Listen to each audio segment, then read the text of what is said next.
Hello friends, welcome back to my channel. এখানে তোমরা সবাই কেমন আছো? আশা করি সবাই খুব ভালো আছো, সুস্থ আছো। তো আজকে আবার নতুন একটা ব্লগ নিয়ে চলে এসেছি। এখন 10টা বেজে গেছে, তো এখন আবার রান্নাঘরে ঢুকবো। প্রত্যেক দিনেরই তো একই কাজ।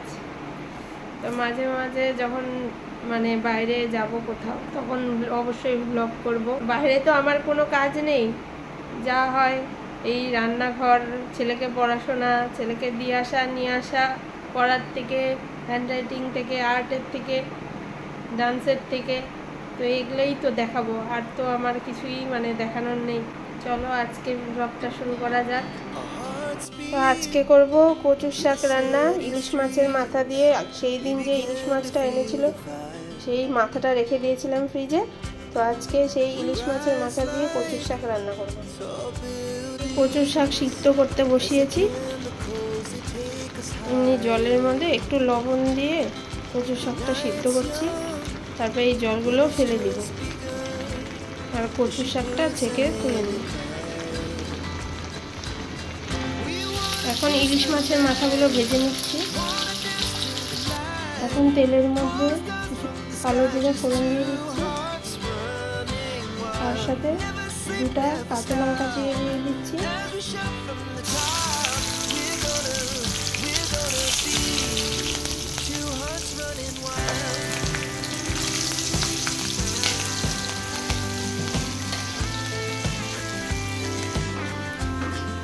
এবারে তেলের মধ্যে কচুর শাকটা ফোড়ন দিয়ে দিব।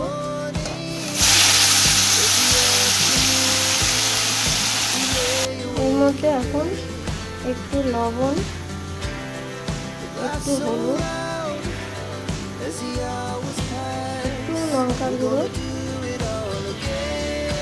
আর একটু জিরে গুঁড়ো দিব।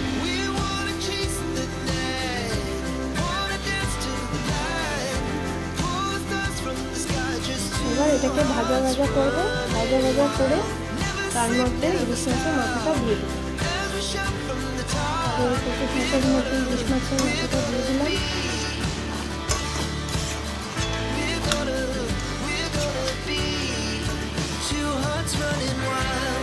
এদিকে আমি ভাত বসিয়ে দিয়েছি। আজকে করবো মটরের ডাল। অনেকদিন মটরের ডাল খাওয়া হয় না, তো আজকে করবো মটরের ডাল। আমার কচুর শাক হয়ে গেছে, ইলিশ মাছের মাথা দিয়ে কচুর শাক। এদিকে আমি মটরের ডাল বসিয়ে দিয়েছি। ট্যাংরা মাছের চচ্চড়ি রান্না করবো। এর জন্য আগে ট্যাংরা মাছগুলো ধুয়ে লবণ, হলুদ আর সামান্য লঙ্কা গুঁড়ো দিয়ে মাখিয়ে নিয়েছি। ট্যাংরা মাছের চচ্চড়ি করবার জন্য একটা টমেটো, একটা পেঁয়াজ আর একটা বড় আলু কেটে নিয়েছি আর 2টা কাঁচা লঙ্কাও চিড়ে নিয়েছি। আমার ট্যাংরা মাছগুলো ভাজা হয়ে গেছে। এর মধ্যে প্রথমে হলুদ, লবণ, একটু জিরের গুঁড়ো, একটু লঙ্কার গুঁড়ো আর 2টা কাঁচা লঙ্কা চিড়ে দিয়ে দিয়েছি।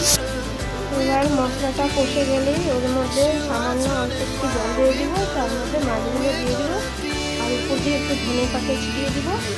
তাহলেই আমার হয়ে যাবে চচ্চড়ি রেডি।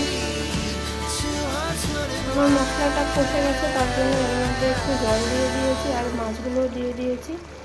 এবার ঝোলটা একটু শুকিয়ে গেলে ওর উপর দিয়ে এবার ধনে পাতা একটু ছিটিয়ে দিব। তাহলেই আমার ট্যাংরা মাছ রেডি হয়ে যাবে। ট্যাংরা মাছের চচ্চড়ি, ট্যাংরা মাছের চচ্চড়িও ঠিক না,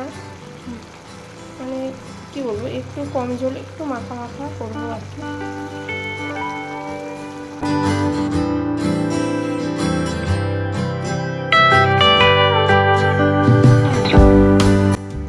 মটর ডাল ফোড়ন দেওয়ার জন্য 2টো শুকনো লঙ্কা, একটা তেজপাতা আর একটু জিরা ফোড়ন দিয়ে দিলাম।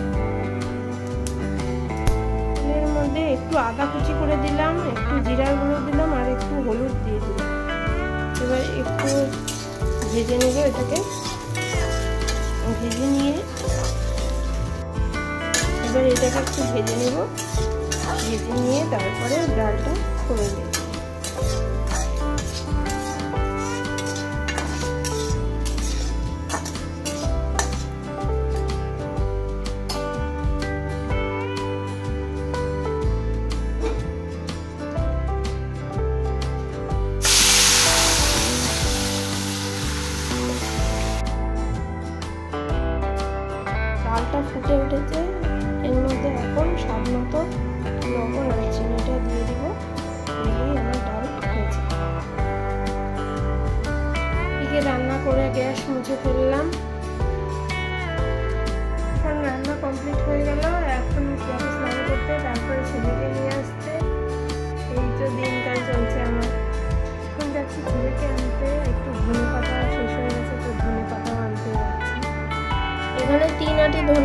আছে। এখন ধনেপাতার দাম কত বেড়ে গেছে। শীতকালে 5 টাকা দিয়ে 2 আঁটি পাওয়া যেত, এখন 3 আঁটি 15 টাকা করে নিয়েছে, মানে 45 টাকা। একটু আগে রিশানের ম্যাম রিশানকে পড়িয়ে গেল। এই 4:30টার দিকে, আর 4:30টার সময় এসছে, 6টা অবধি পড়িয়ে গেল। এখন একটু খাওয়া দাওয়া করবে, করে আবার একটু রেস্ট নিয়ে আবার পড়তে বসবে। এখন রিশানকে এটা খাওয়াবো, মানে দুধ, রুটি, আম আর চিনি দিয়ে মাখিয়ে। রিশান এখন পড়াশোনা করতে বসেছে। 6টায় ম্যাম গেল, 7টায় আবার পড়তে বসলো। এই দেখো রিশানের বই খাতা, মানে এত এখন ওর বই আর খাতা বেড়ে গেছে যে কি বলবো। সত্যি ছোট্ট বাচ্চার উপরে এত প্রেশার, মানে আমরা এই বয়সে এত পড়াশোনা করিনি। এখন দিন যাচ্ছে আর পড়ার বোঝা বাড়ছে, আর বিশেষ করে ইংলিশ মিডিয়ামে তো আরও পড়ার চাপ বেশি, বিশেষ করে ICSE বোর্ড।